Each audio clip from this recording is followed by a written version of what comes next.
Orang sih biasanya ngomong kalau anime ini anime bejat karena isinya cuma NTR, NTR, NTR. Padahal kalau dipikir-pikir, anime ini menggambarkan hubungan yang toksik. Bukan cuma itu, anime ini juga menggambarkan kalau cinta bisa mengubah orang lain. Emangnya apa sih hubungan toksik di anime ini? Dan gimana sih cinta bisa mengubah orang? Ayo kita bahas.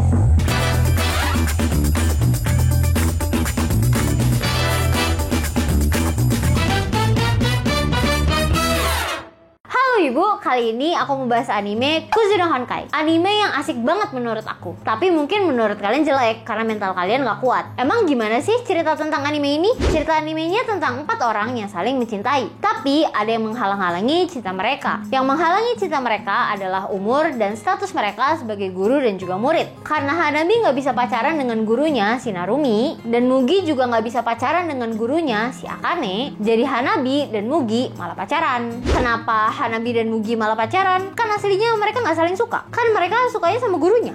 Nah, alasan mereka pacaran ya buat pelampiasan. Jadi, ketika mereka pacaran atau lagi melakukan hubungan 18+, mereka akan membayangkan orang lain. Kayak misalnya Hanabi, dia akan membayangkan si Narumi, dan Mugi akan membayangkan si Akane. Jadi intinya mereka pacaran cuma untuk pelampiasan. Kenapa sih ini bisa terjadi? Kok kelihatannya ini anime isinya cuma adegan 18+ semua? Kayak adegan 18+ terus ganti-ganti orang doang. Ini semua bisa terjadi karena mereka berdua berusaha untuk mengisi kekosongan di hati mereka. Karena kosong dan hausnya mereka dengan cinta, Hanabi dan Mugi melakukan hal aneh itu. Ya kayak friend with benefit gitu loh. Dan ketika mereka mendapatkan perhatian dari guru yang mereka cintai, mereka sadar kalau mereka gak seharusnya melakukan hal ini. Dan mereka tahu kalau mereka gak akan bisa memiliki satu sama lain. Kayak misalnya si Mugi dan gurunya Akane. Mereka punya kesempatan, tapi Mugi sadar kalau mereka gak akan pernah bisa bersatu karena terhalang oleh moral. Terus kenapa sih Hanabi bisa jatuh cinta dengan Narumi? Kenapa harus Narumi gitu, gurunya sendiri? Karena selama hidupnya cuma Narumi yang bisa memenuhi kebutuhan si Hanabi. Dari kecil yang memberikan perhatian itu cuma si Narumi, dan yang paling peduli dan mengerti Hanabi juga cuma si Narumi. Jadi sangat wajar kalau Hanabi jatuh cinta dengan gurunya. Pada dasarnya semua tokoh di anime ini cuma pengen dimengerti dan dipahami. Sesimpelnya mereka tuh cuma pengen ditanya, kenapa? Ada apa?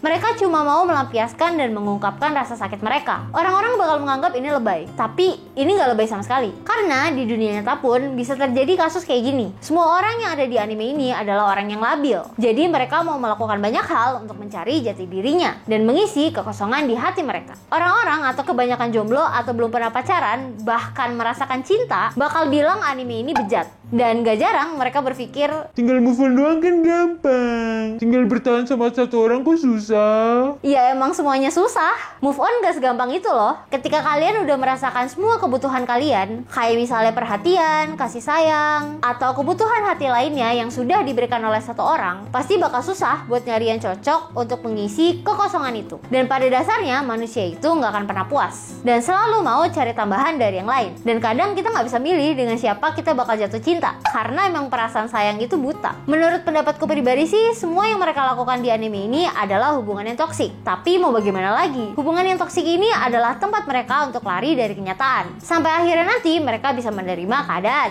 Anime ini menggambarkan 5 stage of grief. Mereka denial dengan perasaan mereka. Mereka meluapkan rasa marah dan nafsu mereka ke orang lain. Seperti yang dilakukan Mugi dan juga Hanabi. Di tahap bergaining, Mugi yang berusaha gituan sama gurunya merasa kalau punya kesempatan. Tapi setelah bernegosiasi dengan pikirannya, ternyata mereka nggak bisa. Dan di tahap depression, mereka merasa diri mereka jatuh dan perasaan mereka mulai hancur. Dan terakhir di tahap acceptance, Hanabi mengakui kalau dia jatuh cinta dengan Mugi dan mulai bisa melupakan gurunya. Dan mereka sadar kalau hubungan itu bukan hubungan yang mereka semua inginkan. Cinta itu sulit dan sama sekali nggak mudah, mau yang udah pacaran ataupun yang belum pacaran. Banyak hal yang sangat sulit untuk dipahami dengan akal dan logika kalian. Karena kalau kalian nonton anime ini pakai otak, kalian nggak akan dapat penyampaian perasaannya. Jadi emang kadang perlu nonton anime tuh nggak usah pakai otak, tapi pakai hati aja. Itu esensinya. Kalau secara personal sih aku merasa sedih karena mereka nggak punya tempat untuk bercerita dan mengungkapkan perasaan mereka. Jadi akhirnya mereka memilih jalan mereka sendiri untuk mengobati luka yang mereka rasakan. Gimana tanggapan kalian? Kuzuno Honkai anime bagus kan? Komen di bawah ya. Sekian review lokal kali ini. Aku Ocha, stay clean and sound.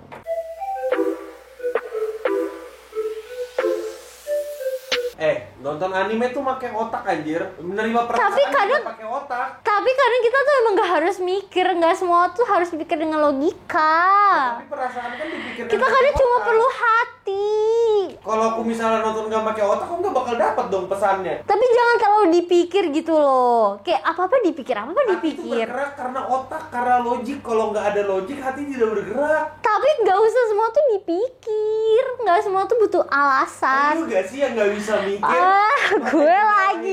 Gue lagi. Berotak doh.